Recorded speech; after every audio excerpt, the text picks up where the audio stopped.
Abdelrazak Doulali, vous êtes professeur des universités des sciences du langage et de traducologie des universités Alger 2 à Bouzaléa.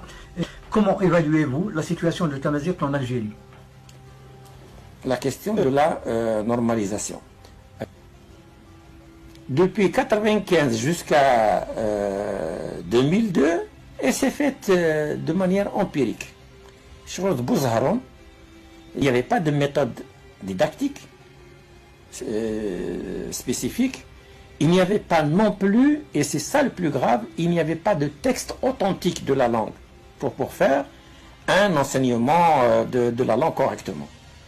Après, plus particulièrement 2003, où il y a eu les premiers manuels scolaires Tamazight, les premiers manuels étaient lacunaires. On enseigne une langue dont on n'a pas choisi la bonne norme. Ce n'est pas une langue native. Ce n'est pas une langue maternelle. Mais donc, Tamazight, c'est un concept abstrait qui relève, on peut dire, d'une construction mythique. Une construction mythique.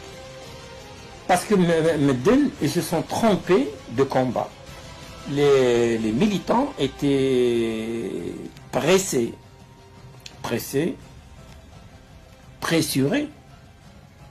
nous le dirons.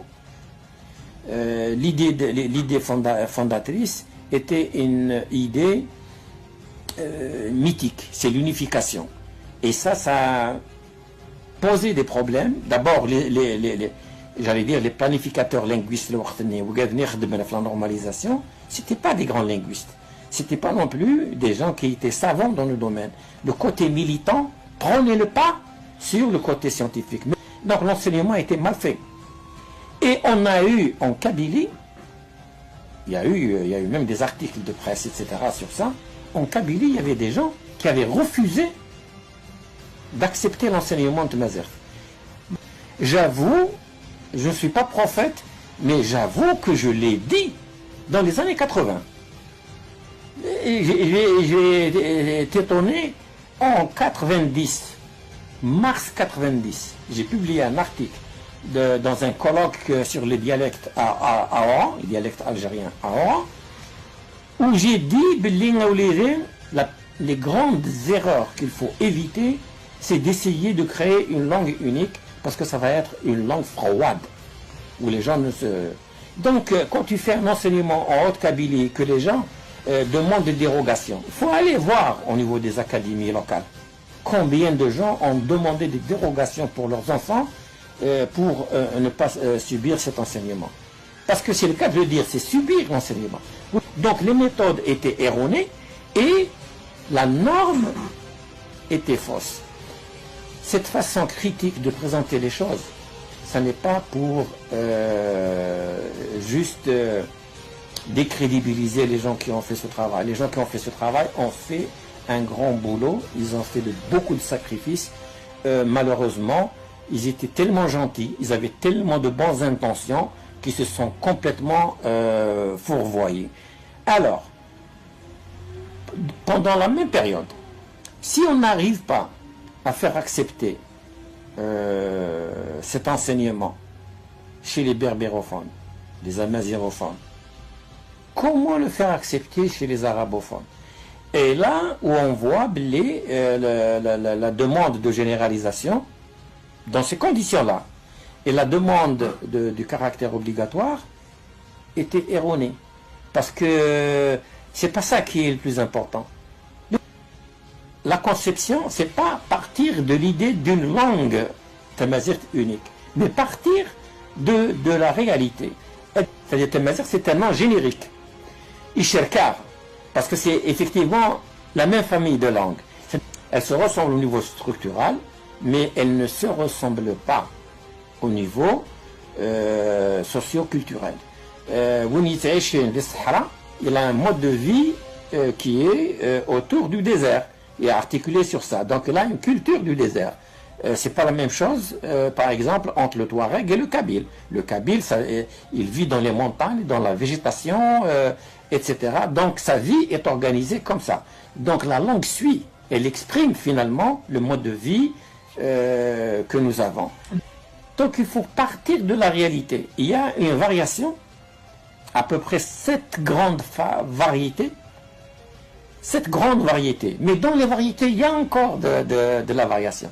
Donc il fallait partir avec un esprit ouvert dans de la politique. Dans la politique, bon, ils peuvent avoir une conception des langues. Mais les reproches que je fais, je les fais à mes collègues, y compris mes étudiants qui sont devenus mes collègues, qui ont travaillé, qui sont linguistes, et qui ont travaillé dans un processus qui était biaisé dès le départ. Moi qui suis spécialiste du domaine, je te dis que non. Mais c'est kiff kiff. Donc la conception doit changer. La conception doit changer, c'est pour ça qu'il y a un échec. Donc, le nombre d'élèves, de classes et de wilayas où on enseignait Tamazight, où la demande était très forte. C'était, j'ai pas le chiffre en tête, mais c'était excellent. Mbadel a commencé à régresser. Parce que voilà la réalité. Donc c'est dans la Constitution de 2016, il y a eu un changement. L'article 4 de la Constitution de 2016, il te dit Tamazight est également langue nationale et officielle dans ses différentes variétés en usage sur le territoire national. C'est-à-dire, les choses officielles.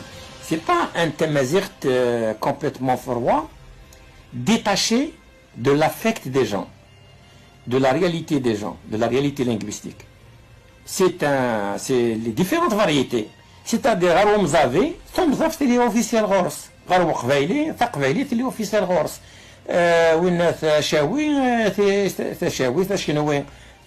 Etc. L'État, il reconnaît une langue de quelqu'un, d'un citoyen algérien, ou d'un groupe de citoyens, ou d'une communauté de citoyens. Il ne reconnaît pas une langue artificielle. La langue artificielle, elle ne peut pas fonctionner.